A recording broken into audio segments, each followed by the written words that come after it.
আমাদের থাকতে হচ্ছে। রাজনীতিবিদদের এটা একটা অসুবিধা, সবকিছুর কিছু কিছু জানতে হয় আর কিছু কিছু বিষয়ের সবকিছু জানতে হয়। এই জন্য দেখা যায় আমরা মানে কিছু কিছু বিষয়ের সবকিছু জানা হয় না, আবার সবকিছু বিষয়ের সবকিছু জানা হয় না, এটা হচ্ছে আমাদের লিমিটেশন। ব্যাংকিং বিষয়ে কথা হচ্ছিল। আমার কাছে মনে হয় সামনে বাজেটকে সামনে রেখে এখন ব্যবসা আপনারা যারা আছেন, আহ, আপনাদের একটা বিষয়ে এই সরকারের কাছে আপনাদের একটা দাবি খুব বেশি স্ট্রংলি করা উচিত, সেটা হচ্ছে ট্যাক্স অটোমেশন অথবা ভ্যাট অটোমেশন। আছে 5%।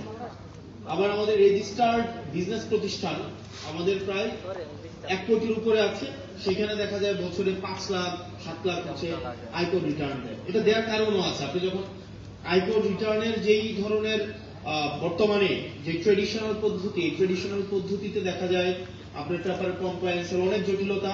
এবং কিছুদিন আগে একজন বিজনেসম্যান বলছিলেন এমবিআর যেটা রয়েছে এটা বেসিক্যালি হচ্ছে এখন ন্যাশনাল ব্যুরোক্রেটিক লিবারেশনের একটা বলা যায় এমবিআর স্ট্যান্ড ফর।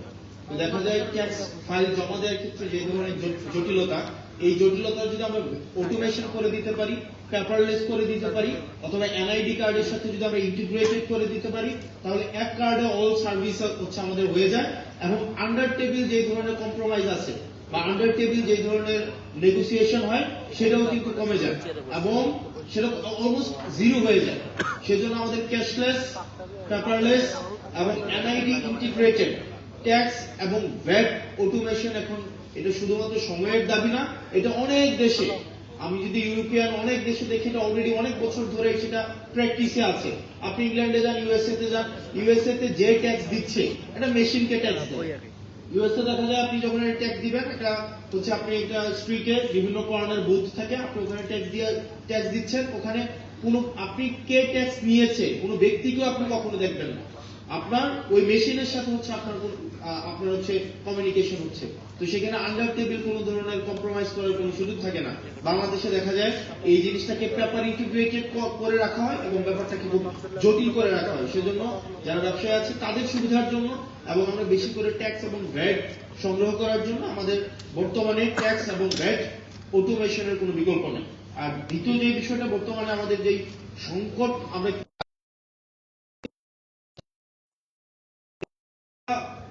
থেকে আশাবাদী হওয়ার কোনো কারণ নাই, কারণ আমাদের ফুয়েল ডিপেন্ডেন্সিটা যদি আমরা দেখি, আমাদের ফুয়েল ডিপেন্ডেন্সিটা ইম্পোর্ট বেসড এবং আমাদের দেখা যায় গ্যাস থেকে আমরা হচ্ছে 43% হচ্ছে আমরা ফুয়েল পাই, এনার্জি পাই।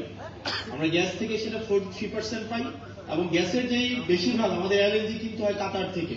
এখন এই কাতারের এলএনজি আমাদের প্রত্যেকদিন প্রায় 4000 এমএফসিএফডি হচ্ছে আমাদের গ্যাস লাগে প্রত্যেক দিন, 4000 million metre cubic foot per day. কিন্তু দেখা যায় আমাদের হচ্ছে এই ডোমেস্টিক আমাদের সোর্সিং করতে পারে আমরা 2000 এমএফসিএফডি, আমাদের স্টিল 2000 শর্ট এমএফসিএফডি। এখন এটাকে আমরা কাতার থেকে আনতে হয় অথবা ওমান থেকে আনতে হয়, ওমানও আবার সেটা কাতার থেকে কিনে। এখন দেখেন আমরা এই যে হেভিলি একটা ইম্পোর্ট ডিপেন্ডেন্ট একটা হচ্ছে আমরা ফুয়েলে গিয়ে আমাদের এনার্জি আমাদের সোর্স করতে হয়। এরপর দেখেন আমাদের প্রায় 21% আমাদের হচ্ছে এনার্জি আমরা সোর্স করি হচ্ছে আপনার ইয়া থেকে, আপনার এইচএফও থেকে, মানে হেভি ফুয়েল অয়েল যে জায়গা থেকে আমাদের করতে হয়, আমাদের ডিজেল থেকে করতে হয়। অর্থাৎ এই যে ফার্নেস অয়েল ডিপেন্ডেন্সি আমাদের কখনোই এনার্জি ইন্ডিপেন্ডেন্ট করবে না। এনার্জি ইন্ডিপেন্ডেন্ট না হলে আমাদের যে প্রবলেমটা হবে, দেখা যায় আমাদের এই যে ইন্ডাস্ট্রিয়াল এবং কমার্শিয়াল আমাদের এনার্জি অনেক ক্রাইসিস আছে। ইন্ডাস্ট্রি এবং কমার্শিয়াল এনার্জি ক্রাইসিসের কারণে আমাদের হচ্ছে বিজনেস বাড়িও হচ্ছে না, বিজনেস বাড়ে না। আমাদের এখানে দেখা যায় প্রচুর পরিমাণ আমাদের লোডশেডিং এর কারণে আমাদের বড় বড় প্রতিষ্ঠানগুলো প্রত্যেক বছর ক্রাইসিসের মধ্যে দিয়ে যেতে হয়। তো সেজন্য আপনি যদি আমাদের আশেপাশের দেশগুলোতে দেখেন, ইন্ডিয়াতে দেখেন, তারা কিন্তু আপনার এনার্জি সোর্সকে ডাইভার্সিফাই করতে পারছে, এখন রিনিউয়েবলসে চলে গেছে।